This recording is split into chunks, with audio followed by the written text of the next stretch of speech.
Nah, karena hakim bilang itu adalah tugasnya, maka saya kembali bertanya kepada Pengadilan Tata Usaha Negara Jayapura dan juga para majelis hakim yang kemudian memeriksa perkara ini.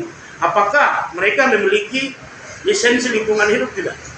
Itu menjadi pertanyaan dasar. Kenapa saya sampaikan itu? Karena ini akan kemudian berkaitan pada perspektif hakimnya dalam memeriksa gugatan lingkungan.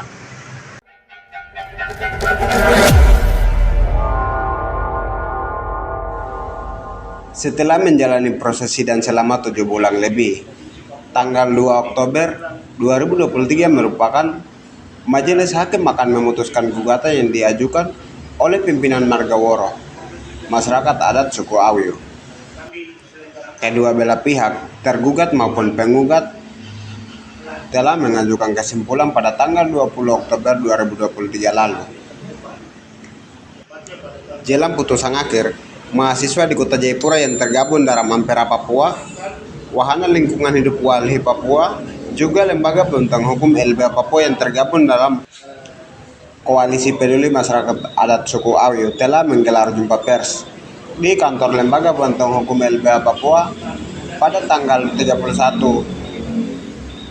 Oktober 2023. Emmanuel Gubay, Direktur Lembaga Bantuan Hukum LBH Papua, juga sebagai kuasa hukum mengawal kasus ini, mengatakan kasus ini telah berjalan selama 7 bulan lebih dan besok tanggal 2 November merupakan hari putusan. Lakukan oleh beliau. Nah, ini diawali sejak bulan Mei sampai saat ini bulan Oktober dan nanti dalam bulan November akan ada putusan. Di tempat yang sama, Koordinator Ampera Mada Papua Tasya Manon mengatakan perjuangan ini adalah perjuangan yang cukup panjang. Perjuangan masyarakat adat mempertahankan tanahnya, hutannya, serta memperjuangkan demi generasi ke depan. Dari perjalanan sidang ini dari masyarakat adat suku Awus Margaworo adalah perjuangan yang panjang, bagaimana dia bisa mempertahankan hutan tanah adatnya untuk generasi anak cucu ke depan dan juga sebagai penyumbang kedua bagi kami yang ada di Papua. Dalam Ampera Mada Papua yang setia mengawal kasus ini mengatakan pihaknya telah menemukan banyak sekali kasus hingga kadaluarsanya AMDAL. Jayapura banyak sekali masalah yang kami temui dalam mengawal sidang ini. Yang pertama adalah sudah terjadi kesalahan pada AMDAL, yaitu kadaluarsa, lalu Dinas Dana Modal mengeluarkan SK 82 sedangkan dalam tim AMDAL tidak melibatkan masyarakat yang ada tinggal di sekitar daerah tersebut dan akan diberikan sebagai konstruksi perusahaan di distrik Mandobo dan juga di distrik Kopi, Kabupaten Bukit. Lalu ada beberapa kendala yang akan terjadi di masyarakat adat, khususnya masyarakat adat suku Awyu yang akan hilang mata pencarian mereka karena mereka memang bergantung pada kehidupan yang ada di sana. Lalu Ia juga meminta agar hakim memutuskan kasus ini secara profesional. Pihaknya telah menemukan banyak kesalahan yang dilakukan oleh perusahaan maupun pihak yang mengeluarkan izin, yaitu pemerintah Provinsi Papua.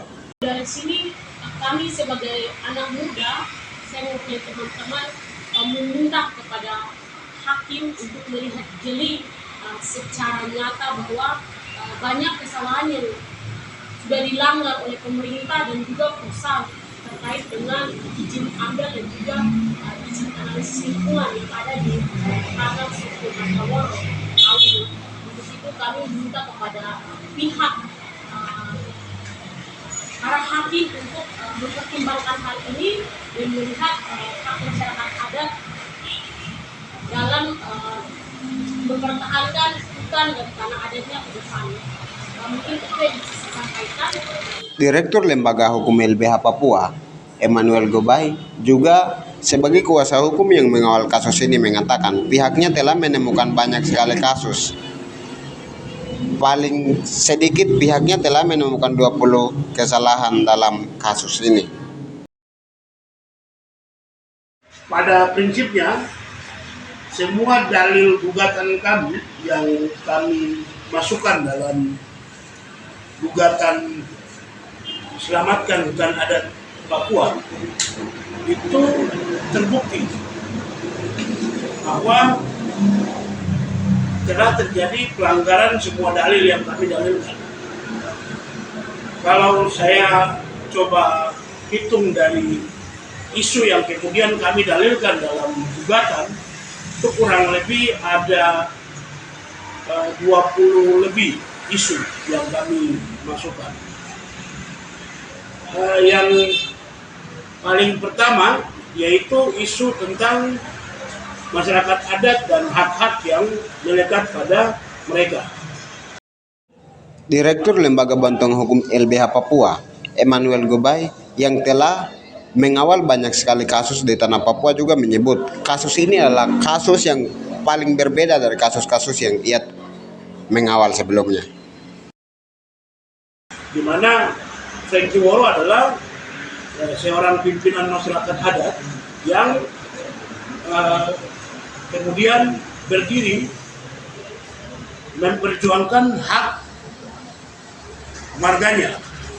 Ini tentunya menjadi fakta yang berbeda ya dengan gugatan-gugatan sebelumnya, karena gugatan-gugatan sebelumnya itu masyarakat adat yang melakukan perjuangan seperti yang dilakukan oleh Bapak Tom Bianal, kemudian juga yang dilakukan oleh masyarakat adat Sima melawan PT Nabire Baru, itu mereka berdiri atas dasar gugatan kelompok. Tapi yang dilakukan oleh Frankie itu dia sebagai pimpinan marga yang dikukuhkan oleh masyarakat adat khususnya marga Woro untuk berdiri memperjuangkan hak marganya. Nah, ini kemudian menjadi menarik karena baru pertama dalam sejarah hukum di Papua masyarakat adat berdiri, khususnya pimpinan marga berdiri memperjuangkan hak marganya di dalam pengadilan tata usaha negara. Nah, dengan hakim menerima gugatan dan kemudian masuk pada pembuktian, ini membuktikan bahwa eksistensi pimpinan marga beserta hak-haknya yang melekat dalam pimpinan marga yang dijamin dalam Undang-Undang Dasar 1945 pada pasal 18B dan juga pada pasal 6 Undang-Undang Nomor 39 Tahun 99 serta pada pasal 43 Undang-Undang Nomor 2 Tahun 2001 tentang perubahan Undang-Undang Otonomi Khusus itu diakui di dalam hukum. Dan ini kemudian menjadi spirit baru ya, semoga bisa menjadi inspirasi bagi para pimpinan marga di seluruh suku yang ada di tanah Papua untuk bisa melakukan hal yang sama. Nah, yang perlu diketahui bahwa Frankie Woro memiliki wilayah marga yang bakal terlanggar atau bakal hilang, itu bakal hilang akibat diterbitkannya surat keputusan nomor 82 tahun 2021 itu jumlahnya ada 2000 yang masuk ke dalam 36.094 hektar yang pemerintah provinsi Papua melalui Dinas Penanaman Modal dan Perizinan Terpadu Satu Pintu Provinsi Papua akan berikan kepada PT Indoasia. Dalam mengawal gugatan ini, Gobay juga menyebut pihaknya telah menghadirkan 5 ahli. 3 lainnya sudah bersaksi dan 2 lainnya dibatasi oleh waktu. Ada 5 ahli dari beberapa universitas yang sudah biasanya dihadirkan para ahlinya biasanya dihadirkan sebagai ahli dalam perkara gugatan lingkungan hidup. Salah satunya dari Universitas Gadjah Mada. Beliau adalah ahli lingkungan hidup. Kemudian dua diantaranya itu dari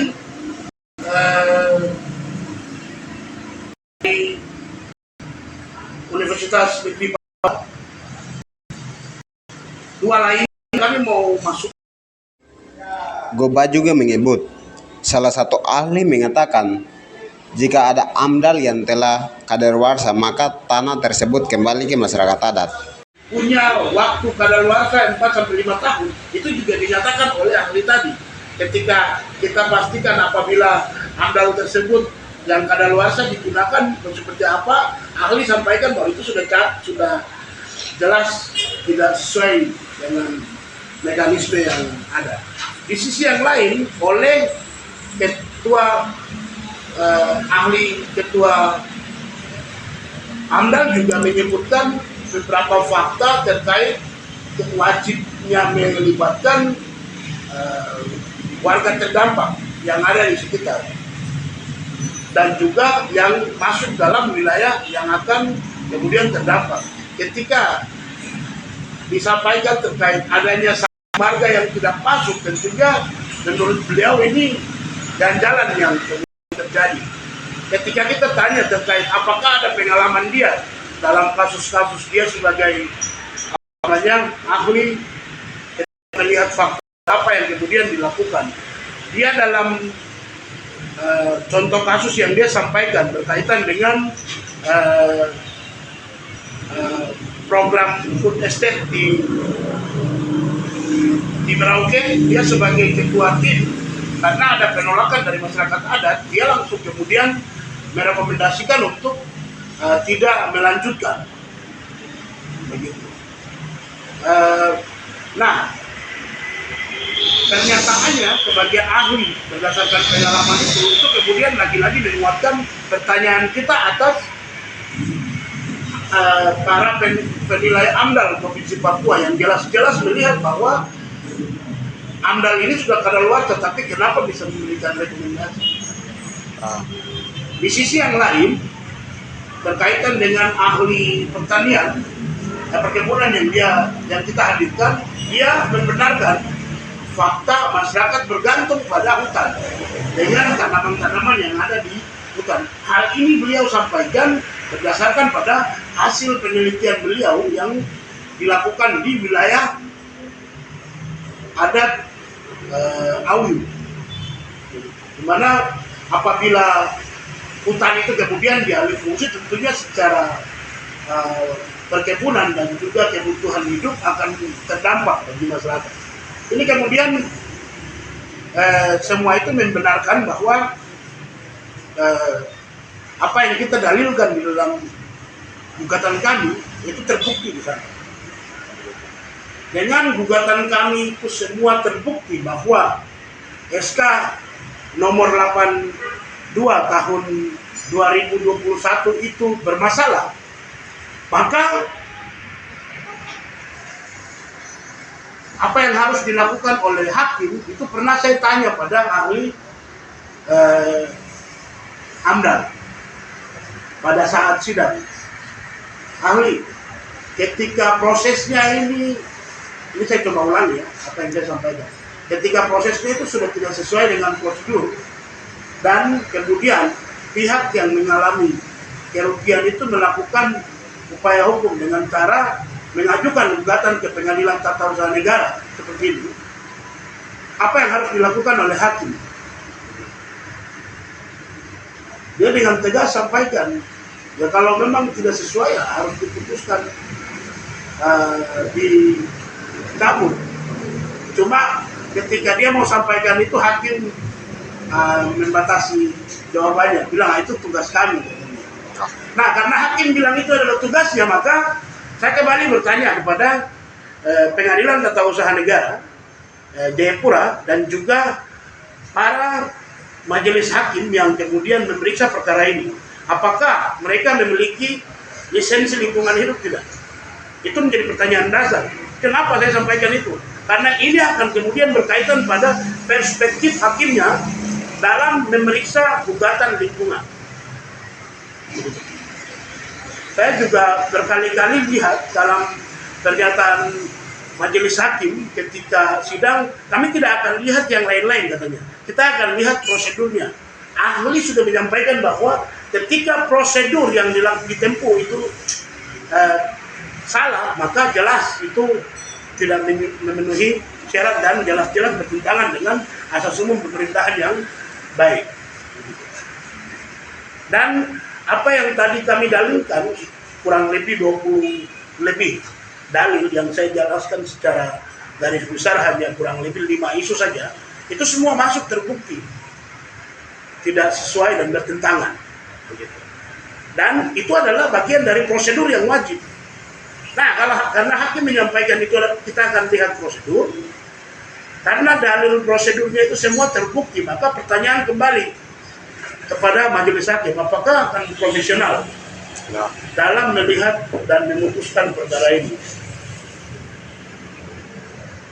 Profesionalisme itu akan terbukti bahwa dia berlisensi atau tidak.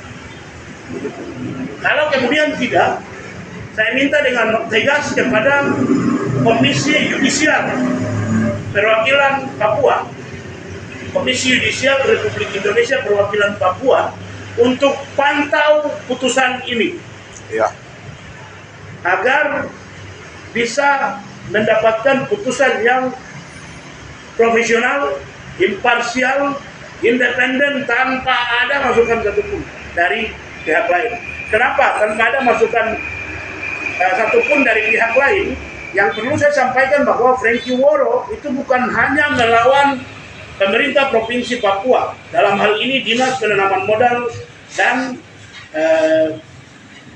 Perizinan Terpadu Satu Pintu. Bukan hanya itu, tapi dia juga langsung berhadapan dengan PT Indo-Asiana Lestari yang masuk sebagai tergugat intervensi.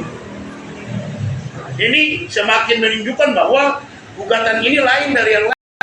Si masyarakat adat, pimpinan marga ini melawan pemerintah yang berencana menghilangkan tanah adatnya, dan juga perusahaan yang mau mengambil alih dan mengelola tanahnya.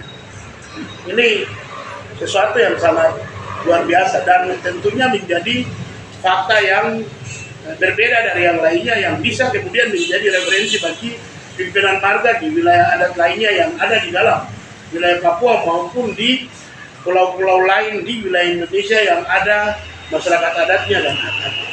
Mungkin itu yang bisa saya tambahkan dari apa yang sudah tadi teman-teman sampaikan terkait fakta sidang serta harapan yang kita inginkan dari proses ini. Punya waktu kadaluarsa 4-5 tahun, itu juga dinyatakan oleh ahli tadi. Ketika kita pastikan apabila AMDAL tersebut yang kadaluarsa digunakan seperti apa, ahli sampaikan bahwa itu sudah jelas tidak sesuai dengan mekanisme yang ada.